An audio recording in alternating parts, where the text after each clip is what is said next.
KPFA and Pacifica Radio, a special live multimedia interactive Flashpoints Election Crimes Bulletin, Jim Crow in the Mailbox, blocking voters of color. I'm Dennis Bernstein with Greg Palast, and welcome to this special edition of Flashpoints with Greg Palast.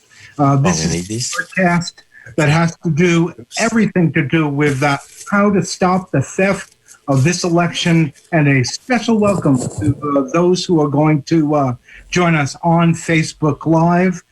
This is our maiden voyage, and we are happy to be here with you.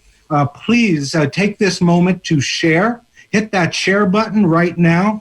Make sure you share us with the world. We'd love to hear you. Meanwhile, let me tell you about what's happening today. Tonight, we have two very special guests along with our good friend, Greg Palast. Reverend Lennox Yearwood, he's the founder and president of the Hip Hop Caucus. He's a public advocate, the legend, and also with the public advocate and legendary Ralph Nader. Again, I'm Dennis Bernstein with Greg Palast, and this is a special edition of the Flashpoints Election Crimes Bulletin, which we have been doing to protect your vote since 2016. Greg, welcome, and in one moment we're going to bring in the good Reverend. How are you doing today? Today is an extraordinary day. Can you hear me? I can hear you. I hope the world can hear you. Yes. Well, of course, we just had the arrest of Steve Bannon. And while many of us may be cheering that Bannon has been removed, we'll talk about that. The reason is that he crossed Trump. He testified against Roger Stone in federal court, and so they were waiting to get him. All right. Well, Greg, let's talk a little bit about what we're here for, and let's welcome back into the broadcast Reverend Lennox Yearwood. Reverend, you're a legend in my name, and the work you've been doing fighting for the vote over all these many years has been crucial. I want to get your first hit. We're watching a sort of a frontal steal of the election process. We've got a new postal master who has decided to collect the mailboxes and the tallying machines. Your thoughts of what we're seeing now? Well, it's good to see you as well, and Greg, and talk with you. This moment is a moment when we're seeing what happens usually to Black and Indigenous and people of color, but it's happening to everybody. Normally, Black people have been put in a position of being used with voter suppression in a way that they can discount their votes. And that happens with people of color and Indigenous communities as well. This year, what we're seeing is that, unfortunately, a lot of our white brothers and sisters have now joined the charade of trying to count how many bubbles are in a soap bar, or how many marbles are in a jar. We're now seeing literally the entire country being tossed into a place where their votes will not matter. And so I think that people are outraged. They're not used to feeling this way when polling places are being moved, mailboxes are being thrown away. They're not used to being in a situation when they're told that police officers will be standing guard to intimidate them, so that those who are returning citizens, aka ex-felons, can be in a position. So now, this is the time when you now see a lot more people are alarmed by what's going on, because they are now feeling what it feels like to be disenfranchised. And when they don't like it. We didn't like it as Black people or brown people. We don't like it, but we've seen it for literally 50 to 100 years. But now a lot of our folks in the movement are now seeing what it feels like to be disenfranchised. There's some concern, Reverend, that Trump isn't going to give it up easy, and that we're going to see a second, more violent battle after the votes are cast. Are you concerned that this could go to even a more ugly place? Most definitely. We have a situation here where capitalism is, and our economy and our entire structure of democracy is on the line.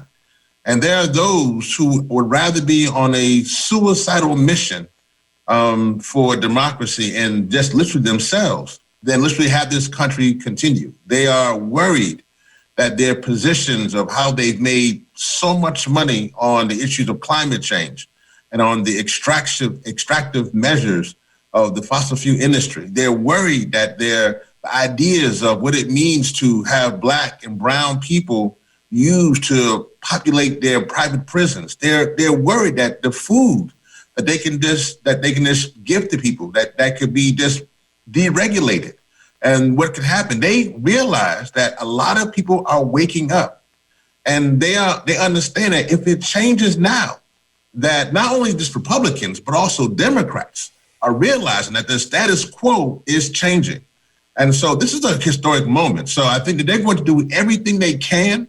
And unfortunately, Dennis, that even means they may kill for it. If it comes down to that, they will do everything. I mean, let that sink in. They will do everything they can to hold on to power. You are listening to a special edition of the Flashpoint Election Crimes Bulletin. My name is Dennis Bernstein, and also joining us is Greg Palast. He's got an important new book, How Trump Stole 2020. Now, it's really a book about how to try and prevent Trump from stealing 2020. Let me bring you into the dialogue, Greg. Join us. Yes. Well, I would say yes. The book, How Trump Stole 2020, it's not a prediction. It's a warning that if we don't take action, that's what's going to happen. And the reason I say Trump stole 2020, he's already taken actions which have stolen it, but we can steal it back. That is, we can bust the burglary. And I'm really particularly happy to be here with Reverend Yearwood, who I wanted to join us, because he's right. Suddenly, guess what? White people are being, especially young people, are being treated as if they turned Black, and they're finding out what it is to run through an obstacle course to cast a vote or have it counted. So here's one thing we have to learn. 1 in 5 mail-in ballots has been thrown in the garbage. Historically, that's not even heading into this year with the mailboxes being carted off in trucks. 22%, according to MIT. So what do we do about this? We have to steal it back. That is, we have to be very careful about how we vote. We have to check your registration. 16.7 million people, Dennis, have been removed from the voter rolls. Now, African Americans know this because they are the main targets of this mass purge operation.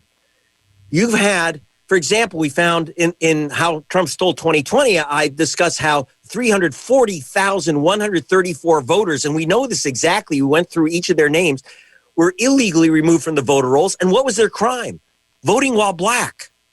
This is going to, now that's how they stole the governorship of Georgia in 2018. That was the test run for 2020. And Reverend Yearwood knows this. By the way, this is Greg Palast speaking. If you're listening to Flashpoints on KPFA or the other affiliates that are listening in on Flashpoints, you can also watch us on Facebook Live at Greg Palast Investigates or other sites. And you'll get to see Reverend Yearwood and myself, Greg Palast, with Dennis Bernstein. Please, if you're on Facebook, share this.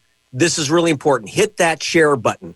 But Dennis, I want to hit one thing real quick, and then I'll turn it back to Reverend Yearwood. And by the way, stay tuned, because we're going to have the great Ralph Nader joining us shortly. Stay tuned there. But Dennis, you worried about what's going to happen in November if it's going to turn ugly. Yes.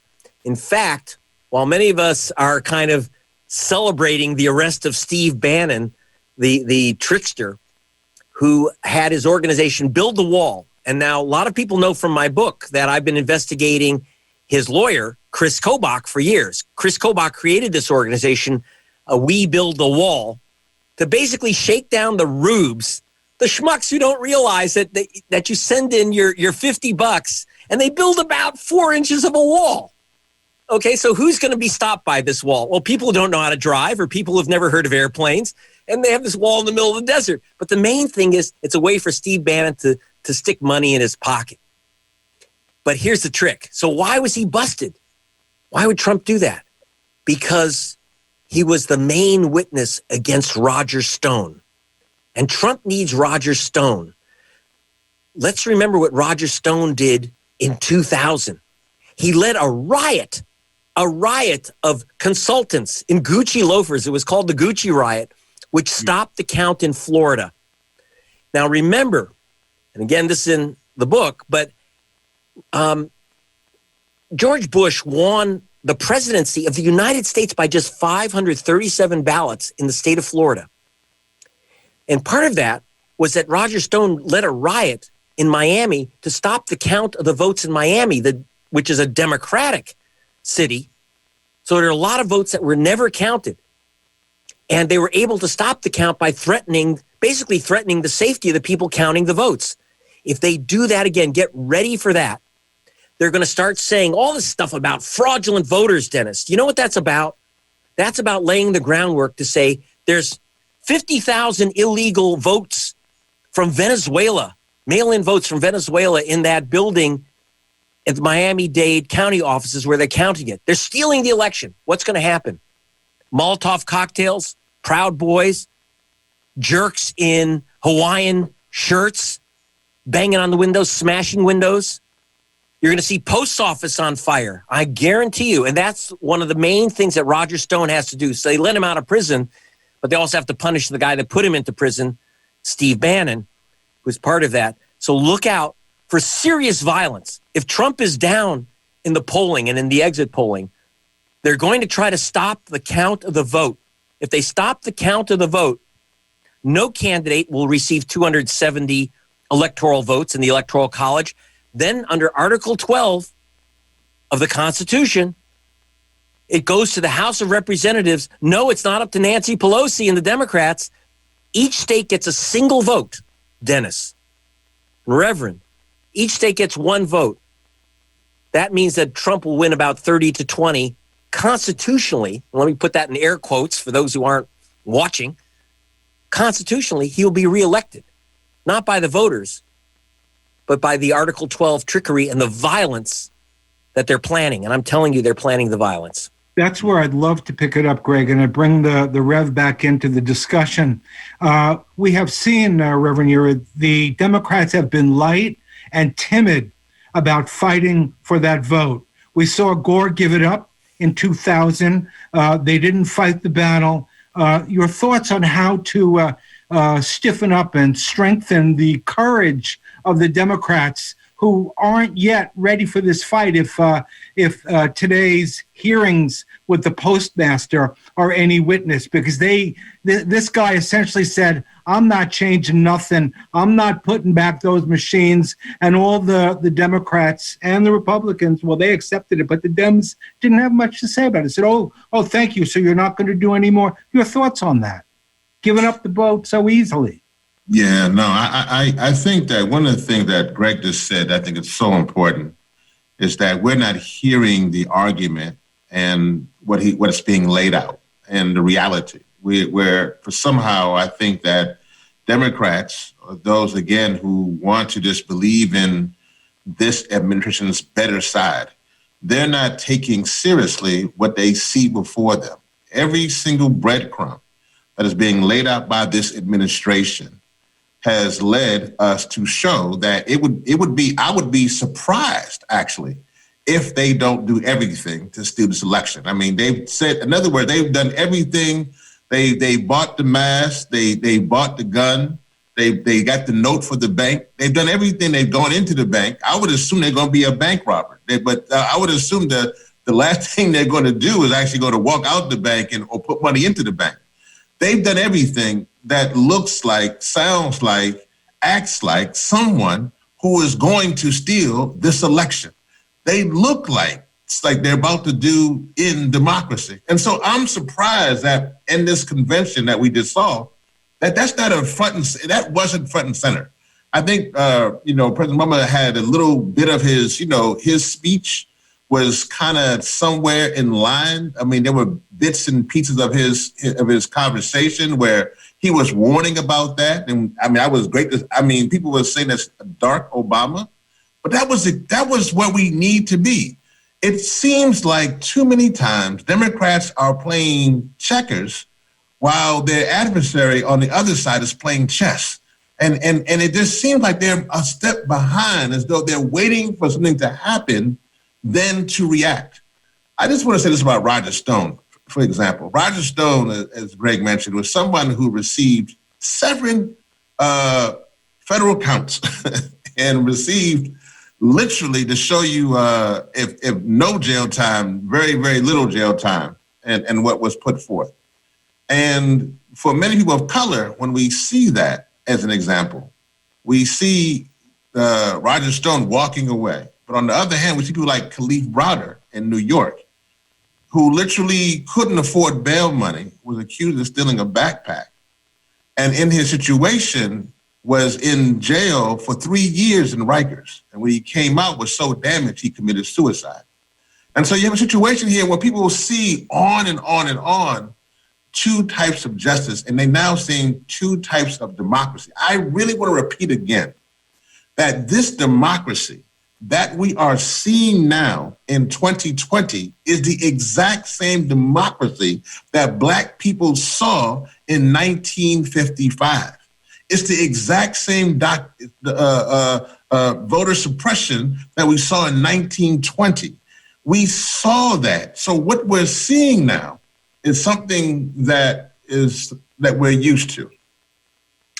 You are listening to a special edition of the Election Crimes Bulletin on Flashpoints. I'm Dennis Bernstein with Greg Palast. This is also live on Facebook. Hit the click, join us there, tell your friends, share this broadcast.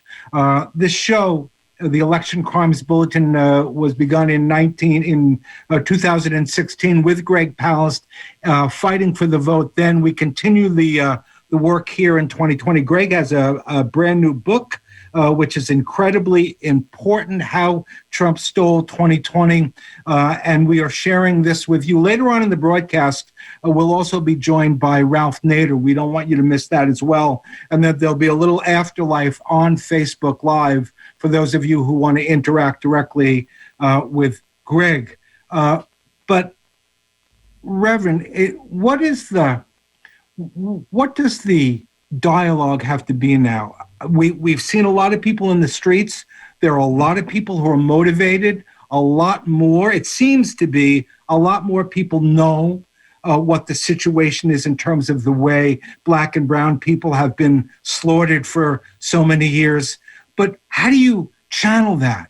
How do you put that into practice in the face of what we know is coming right at us? We're standing on the tracks and it's coming right at us like a train.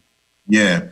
So for those who are listening, I am the president of the Hip Hop Caucus, and that is an organization that works with young people across this country, predominantly 18 to 35. I'm still around. I can say that I have fun being with the young people. They check my health care every day, make sure I'm up to date, and make sure I'm good to go. But it's an awesome organization that's not just, it's predominantly Black and Indigenous people of color. It also has white, it's male, it's female, straight, gay, theist, atheist. It's an amazing organization that uses one's cultural expression to shape one's political experience.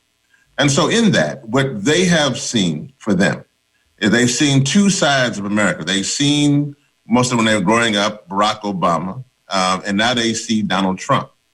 It's important that they, as young people, were not afraid to challenge President Obama when it came to the issue of climate change. They were willing to be arrested during the Keystone XL pipeline. They were willing to stand up and Standing Rock. They were also willing to fight when Eric Garner or Michael Brown or Sandra Bland. And so they were willing to make their voices heard then. And so I think that now what you're asking is that how do we then take that?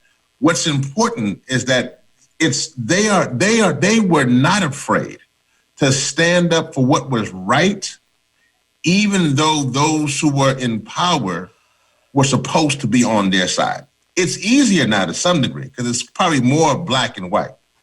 The next step, though, Dennis, is this. Our job is to help that generation to understand the importance of policy and legislation. That is the missing link. A lot of them don't see that connection. And what we're trying to tell them is that demonstration without legislation leads to frustration. And so we're trying to get them to understand that this electoral part of this process is as important as the protest part of what they're doing in the streets. All right, let's bring Greg Palast back into this discussion, because his book is all about the fight to protect your vote and how to fight this on many levels. So, Greg, maybe you want to give us a bit of a rundown in terms of the election protection kit. Okay, very clearly. By the way, at the end of the book, How Trump Stole 2020, but also at gregpalast.com, if you don't want to get the book, is what I call the ballot condom for safe voting. No, you don't wrap it around your ballot, but you do follow the 7 steps. And the first thing is to check your registration. And I don't care if you've been voting at the same place for 20 years. Check your registration online. Every Secretary of State, every county board of elections has registration rolls online. Check yours. You know, I was in Georgia with get this on. I was in Georgia with Martin Luther King's 92-year-old cousin, who was told, you can't vote here anymore. Turn off this. Yeah, you need it. You have to have it. Sorry. Sorry, there was some glitch here.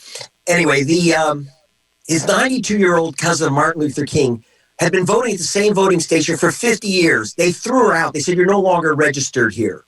So if they can take away Martin Luther King's 92-year-old cousin, they can throw her out of the voting station. They can get rid of you too. Understand 16.7 million people have lost their vote. Now, here's the other problem. If they've purged you, you ain't getting no mail-in ballot. It's real simple. If the ballot hasn't been mailed out to you, you can't mail it back in. That's pretty clear. Now, here's the other problem. See, for the first time, as the Reverend said, white people are finding out that it's difficult to vote by mail. This has been happening in the African-American community and in communities of color for years. Do you know that the post office loses up to 20% of all mass mailings into urban areas and big apartment buildings? So, you know, again, we don't have a functioning post office for people of color in urban areas and low-income areas. This didn't just start now. It's just that finally they're taking away the mailboxes and the postal sorting centers, which affect the suburban areas. So welcome, white people, to voting like a black person. They're not going to make it easy for you. It's an obstacle course. So you better, number one, is ask for your mail-in vote at least 2 months early. If it's not there for within 3 weeks of the election, here's what you're going to have to do. You're going to have to go into the county board of elections and pick up your ballot. I know that's not easy. I know that's not wonderfully safe. Bring gloves and masks, etc. But that's what you got to do. You're going to have to save your vote. I just looked at, in Wisconsin, in the Democratic primary, 23,000 mail-in ballots were disqualified in the Democratic primary. In the general, we can expect at that rate about 70,000 ballots to be disqualified for all kinds of cockamamie reasons. Like in Wisconsin, you have to have a witness signature. If you're a student, forget about, you're going to have to send in, by the way, a photocopy of your ID, but if you're a student, you can't send in that University of Wisconsin ID. You have to have a special ID. 50,000 African Americans in Milwaukee were disenfranchised by the law requiring you to include your photo ID in with your mail-in ballot, because 50,000 African Americans in the Milwaukee area don't have driver's licenses. Why should they? They don't have cars. They live in apartment buildings. They use public transport. But what's happening is that the disqualification of votes, when it was just happening in Milwaukee, which happened in 2016, no one cared because it was African Americans. Now it's you. So let me tell you something. Once again, 23,000 votes were disqualified in the Democratic primary in Wisconsin because of all kinds of cockamamie reasons, from not having your ID included, not having witness signature. Many states require witness signatures. Check your rules. But what's happening is, understand, 23,000 votes is bigger than Donald Trump's margin of victory in 2016. They know they can't win Wisconsin if they elect the voters' vote. So they're taking the tricks of 2016 and they're amplifying them. In fact, today, as we speak, the Republican Party has gone to court to demand the removal of 153,000 voters from the voter rolls of Wisconsin. That's 7 times Trump's victory margin in Wisconsin. They're really intent on putting their thumb on the scale.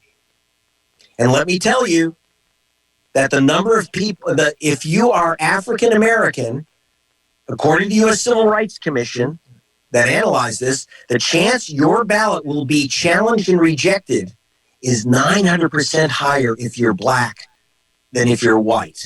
And that's the reality. We have Jim Crow with a bullet this year, and it may be with actual bullets on Election Day. And thank you, Greg Palast. And you mentioned Wisconsin, Madison. We've seen how the politicians, the right-wing politicians there, are willing to force people into the streets after they've disappeared the polling places. We now know because they forced people into the streets and they made it very difficult to vote. Dozens of people got sick.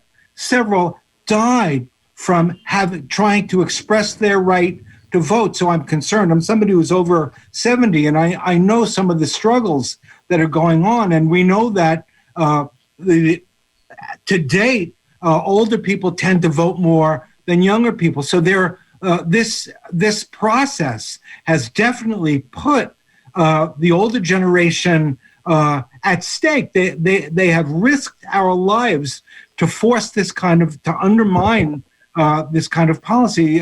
Before we let you go, Reverend, you want to talk about some final thoughts about where you're going to go from here, what you're looking for, what your plans are?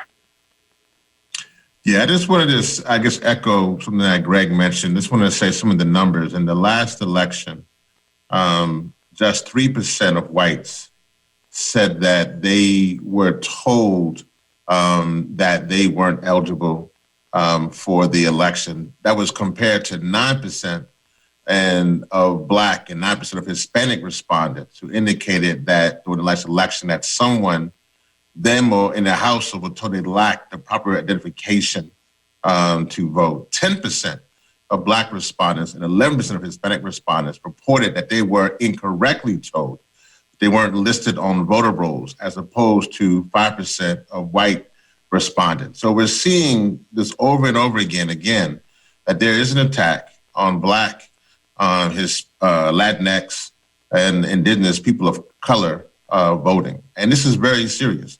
And I'll say this to you, Dennis. I want to say this, at Hip Hop Caucus, we have our Respect My Vote campaign, and you can go there.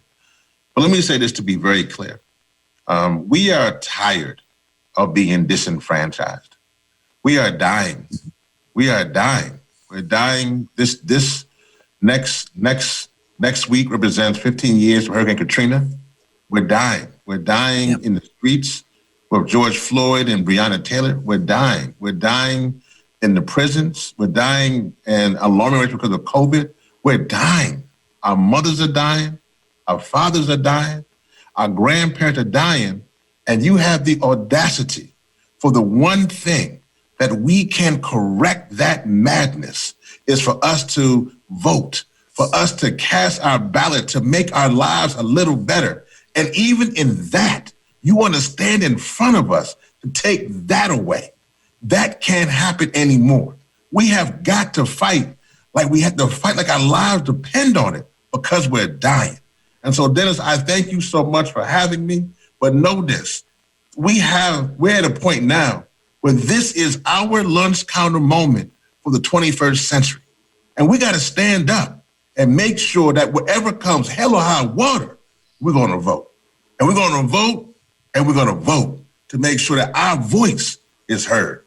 So thank you so much. Good to see you, Dennis. Good to see you, Greg. And just know that Hip Hop Caucus, we're going to fight. We got no other choice but to fight, because we dying. Well, I want to thank you. We are grateful that you could join us today, Reverend Lennox Yearwood, founder and president of the Hip Hop Caucus. Extraordinary group. Please check them out. What's the best way to check it out? Just go to hiphopcaucus.org, or for the voting, go to respectmyvote.com. Thank you so much for joining us. We appreciate it. We hope we can continue this dialogue. Thank you so much. Take care. Power to the people and to the voters. You Most are definitely. listening to a special edition of the Election Crimes Bulletin, Flashpoints on Pacifica Radio. My name is Dennis Bernstein. I'm here with Greg Palast. He's got a brand new vote, which is really an election protection manual, how Trump stole 2020. He didn't do it yet, and the battle is on. I want to tell you that we're going to continue this dialogue. We're going to take a short break. When we come back, we're going to be joined by the legendary Ralph Nader, who has a lot to say about protecting your vote. So, short break. We'll be right back. All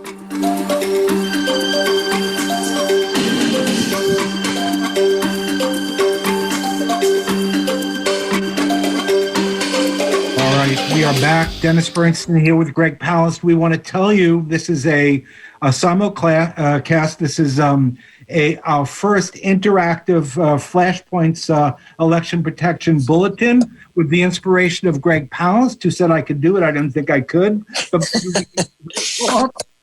Greg is there dealing on the other side. Whatever we have to do to get this on, I want to tell you that his book is important. It is an important book in this struggle to protect the vote. We got to work on a lot of different levels, Greg, don't we? Before we bring Ralph in, this is a multi-level battle, if you will. Well, what I would like to do is make sure that people who are listening in hit their share button. If you're on Facebook, if you want to see us, if you're listening on radio, you can go to Greg Palast Investigates, one of the hosts of this Facebook Live simulcast. So you can actually take a look at my hat, so you'll know for sure that I'm an investigative reporter, because I've got that fedora, But most important, I want you to hit the share button, because I want you to bring in people who normally don't get Flashpoints and the Election Crimes Bulletin. Let all your friends know. Let all your friends on Facebook know. Hit that share button. Let's get the word out. This is important. This is life or death. This is a meeting. We're having a national virtual meeting right now on how to steal back this election, bust the burglary. It's really important. And, once again, we were just with the great Reverend Yearwood, head of the Hip Hop Caucus. And, I want to emphasize again, I just was looking at a study by MIT, another study, which said whose absentee ballot is not counted. Well, if you're Hispanic, the chance your absentee ballot will be challenged and rejected is 300% higher than if you're white. If you're black, 250%. And interestingly, the most vulnerable group of all are Asian Americans.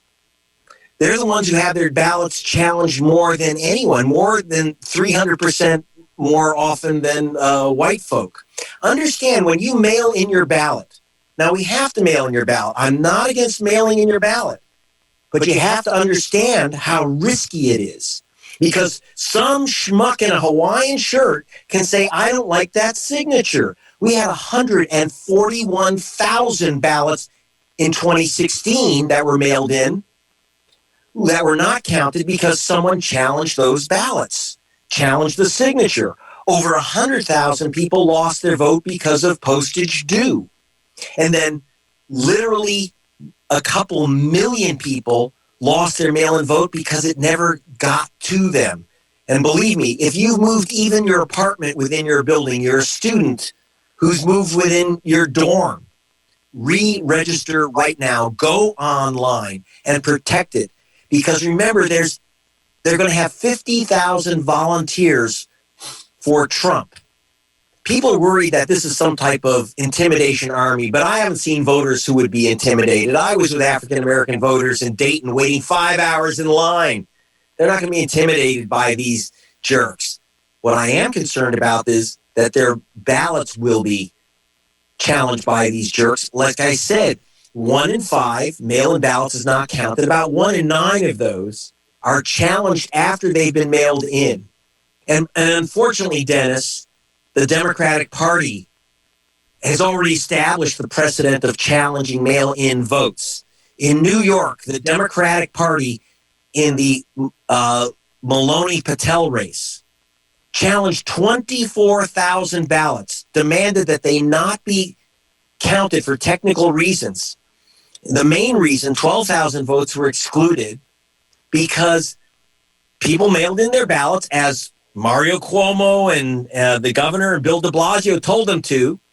But then once they mailed in their ballots, Cuomo and de Blasio said, gotcha, we're not going to count those ballots. They challenged them in courts because, are you ready for this? You have to have your ballot postmarked to have it counted. And in New York, they pre-stamp the mail-in ballots. The post office doesn't postmark pre-stamped mail. So literally, you send in your mail-in ballot, must be postmarked to be counted, but they don't postmark them. Finally, I will say that an honest postmaster, started postmarking some of the ballots, but those that weren't postmarked, about half of them, the courts threw out, and the victory of the Justice Democrat was overturned in favor of the party-favored Democrat, Carol Maloney. And if the Democrats are doing this, imagine what the Republicans are going to do challenging your vote. So am I saying don't mail in your vote? No, just make sure that you follow every single rule. Don't put a piece of tape on it. The Democrats challenged every ballot that had a piece of Scotch tape to seal the envelope. I didn't know that Scotch tape disqualified you as an American citizen, but apparently it does to the Democratic Party. But that ain't nothing compared to the challenges that are going to be mounted by the GOP. And so be very careful filling out your ballot. And if you're healthy and young, you're going to volunteer, my friends. You're going to volunteer to be a poll watcher and a watcher that stays through that night and the next day and the next day and the next day and the next day and the next day when they're opening up those mail-in ballots and counting them. It's going to be at least a 2-week process. You got to be there. All right, that's Greg Palast. I'm Dennis Bernstein, and I want to tell you that our next guest is Ralph Nader. For those of you who have been living on another planet for many years, let me tell you a little bit about Ralph Nader. He is a legendary consumer advocate, lawyer, author. In his career as consumer advocate, he founded many organizations, including the Center for Study of Responsive Law, the Public Interest Research Group, the Center for Auto Safety, Public Citizen. It goes on. Ralph Nader, it is good to have you with us. Can I get your initial response to this overt attempt to shut down the post office and undermine the vote? Are you surprised? No, I'm not surprised, but I'm surprised that in recent years, when this type of behavior came to greater visibility, that the obstruction of voting isn't a serious federal crime with monetary penalties and prison terms. You have a president who openly goes on national television and urges his henchmen at the post office to obstruct the delivery of votes and allows them to take away sorting machines, break them up, stop overtime, shortchange the post office, and set up the system where people will wonder whether if they vote 2 weeks before and they put it in the mail, it'll get to the destination in time. And people will often say, well, I'm not going to take the trouble of that. All this should be a crime. Obstructing voting is the essential constitutional level crime, period. And the Democrats who moan and groan about Trump have yet to make an effort in Congress to make it a serious crime with injunctive relief and all the rest of what the law can muster to stop the rogue president, so-called, in the White House, dangerous, decadent, disgusting, disgraceful Donald Trump from doing what he openly says. This is not a furtive Richard Nixon, who hid his Watergate stuff behind a shield. These people are openly saying that's what they can do. And 2 days of hearings by the House of Representatives are not enough with the Postmaster General DeJoy up there, he'll play rope-a-dope. They'll shout and pound the desk and, say you should quit and all. But they should impeach him. That's an impeachable offense, and he is a high officer under the Constitution. They should immediately impeach him and throw it to the Republicans in the House and say, okay, defend this guy on national television before an institution has 91% support, the highest agency in the federal government in terms of popular support, 91%, which includes a lot of Republicans, especially in rural areas. That's the way Nancy Pelosi should raise this to the serious gravity.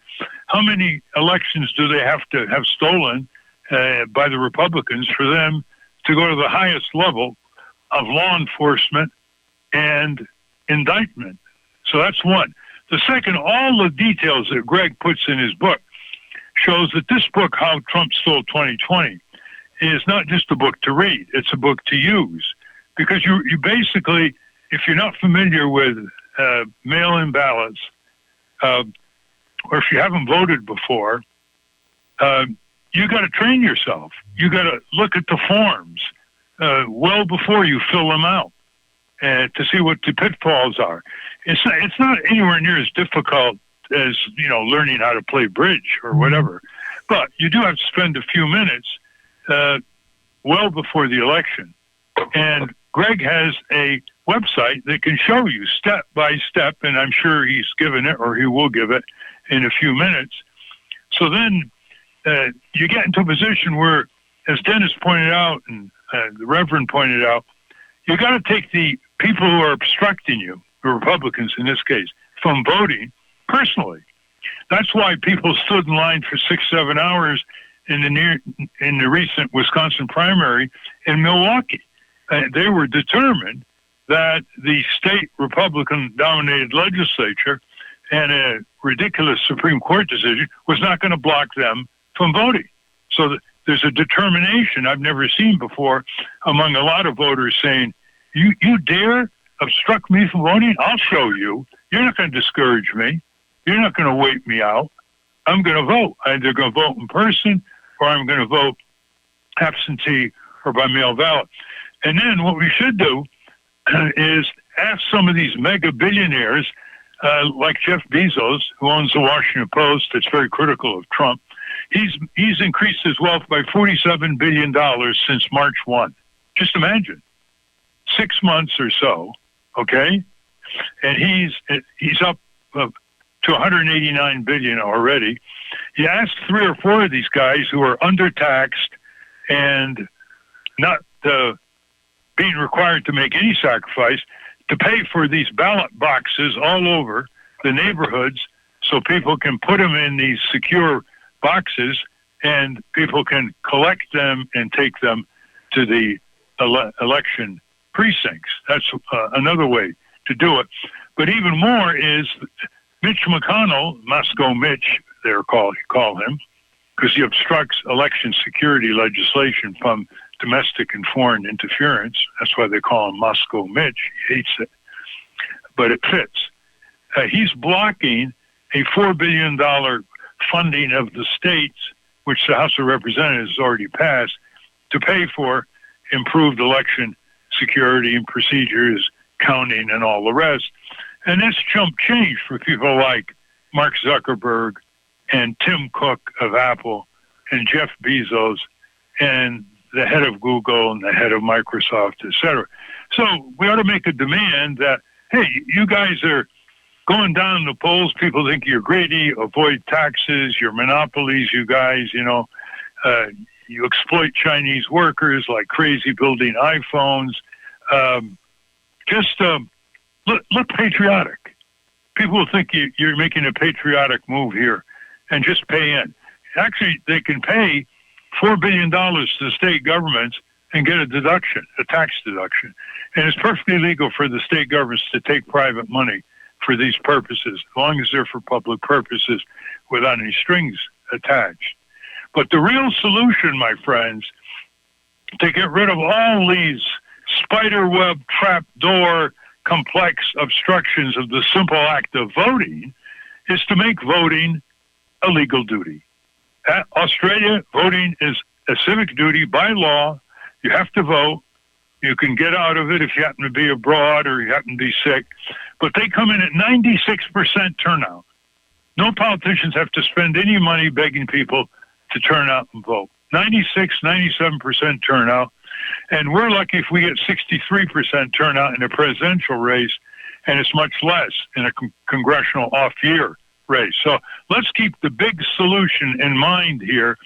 And as long as people can write in their vote for the candidates of their choice, or vote for binding none of the above, that takes care of the civil liberties problem.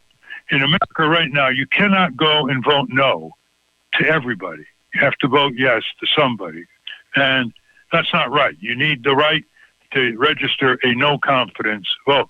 And I'll bet you that'll come in 85% support. I know none of the above comes in at 90% support. So that's the overall future reform. In the meantime, check out Greg Palast's websites and ask the Democratic National Committee and the various Democratic committees at the state level why they don't get a book like this, which has good cartoons and graphics by Ted Rall, and that's comic relief that's important in the middle of the book. Why they don't buy it in bulk? Seven Stories Press told me that Ralph, if you buy two... I wanted to jump in. That's a good suggestion. You know, Bezos, didn't he say something like he's going to give away half his wealth in the next 20 years or something like that? How much would it cost for him to buy a book for everybody over 18? That's not a bad idea, right? You're right, and he knows how to deliver it, doesn't he? But they know how to deliver books, don't they? Quickly. It's. I think that Seven Stories Press, anyone who orders 250 copies or more of this paperback can get a discount down to $5 a book plus shipping, which is pretty good. So if you got a circle, if you're a member of a service club, if you're a member of a political club, if you're a member of Indivisible or Our Revolution or Move On, whatever, this is the book to have. That's Ralph Nader. He's the guest to have. My name is Dennis Bernstein. I'm with Greg Palast. This is a special interactive edition of our Flashpoints Election Crimes Bulletin, which we've been doing since 2016, really back to 2000, when I began to work with Greg, when he called the shots on the stealing of the 2000 election. And I want to give Greg a chance to ask you a question, Ralph. Okay. By the way, thank you for that big up on the book, How Trump Stole 2020. And yes, we'll have at gregpalast.com the purge list, which we have blasted out with our lawyers from these GOP states like Ohio and Georgia. You can see if you've been purged from the voter rolls, and then you can re-register. Very important. And I want to ask Ralph a very difficult question. Given Roger Stone out of prison and on the loose, and the Boogaloo Boys and the Proud Boys, what happens when they use violence to stop the vote count? What should be the reaction? What do we do to prepare for it? What do we do to react for it if they use violence to stop the vote count? Well, there are a lot of tools. One, you got to alert the FBI here. You got to alert the local versions of the FBI and the attorney generals. You got to put them on notice that this may happen.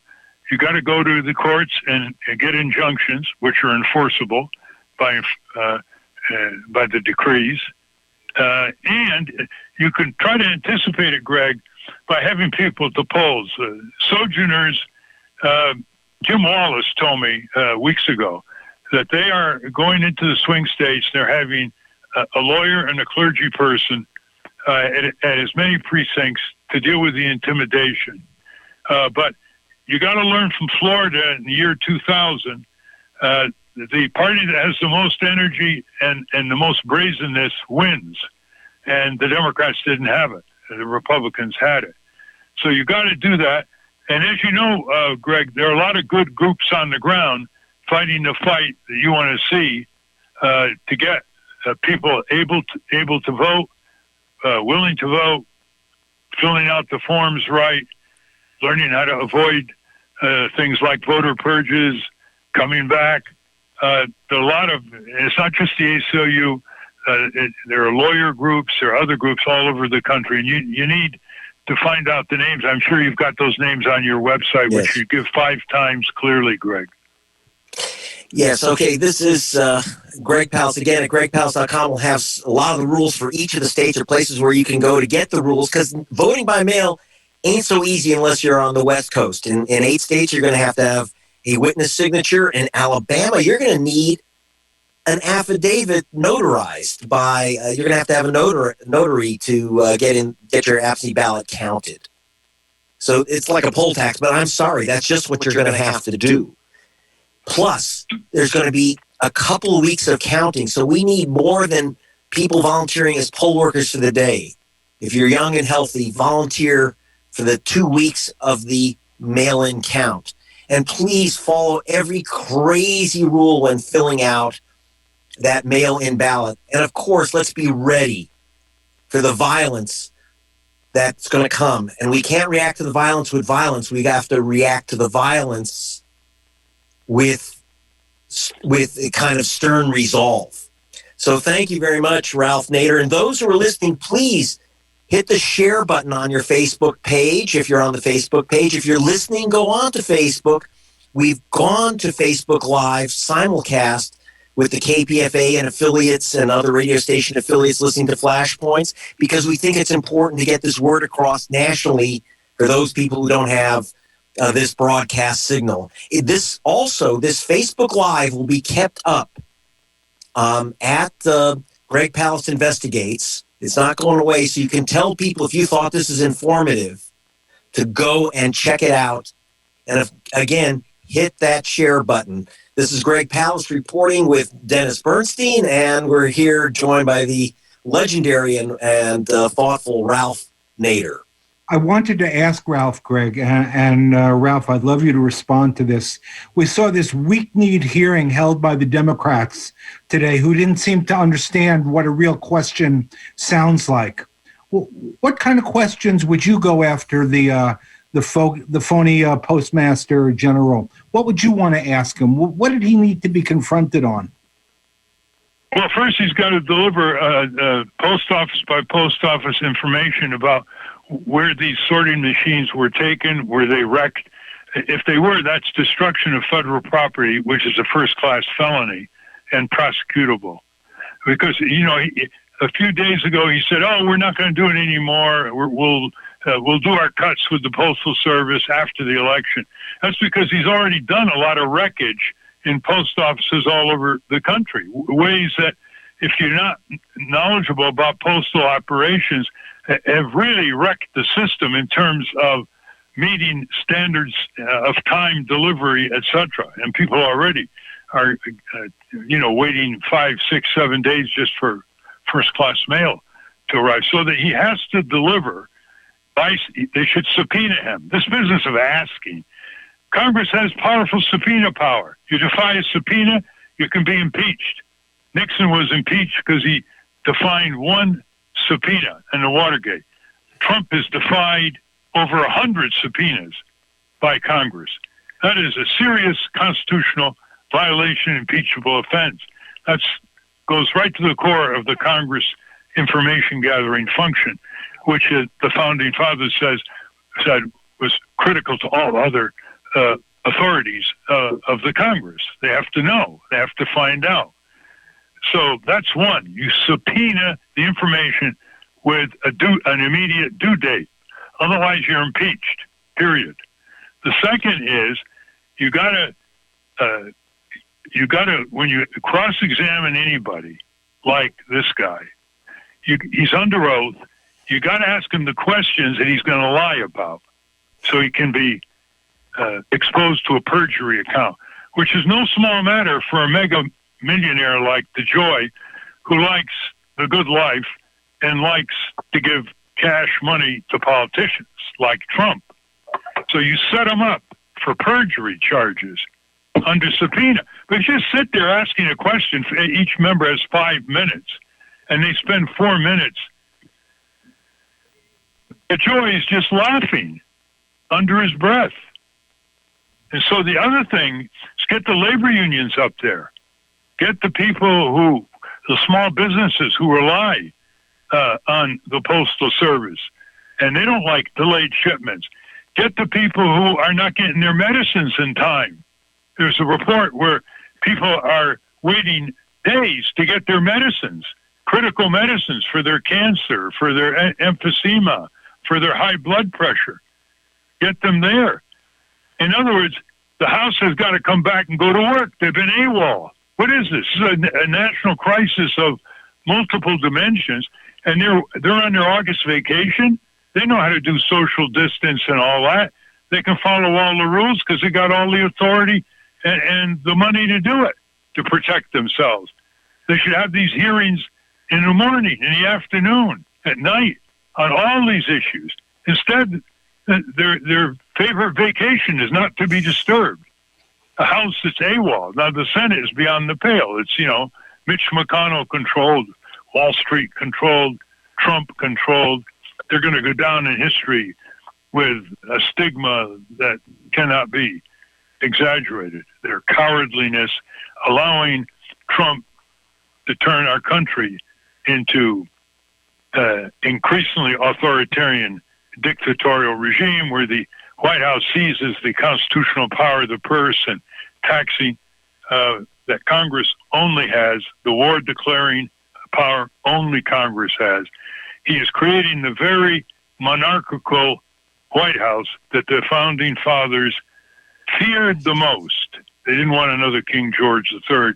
That's why they gave the power to Congress, which doesn't seem to want to use it.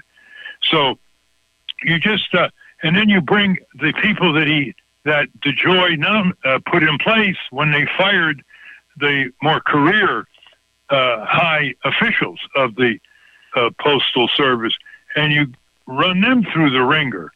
That's what you got to do. You got to put in a day's work.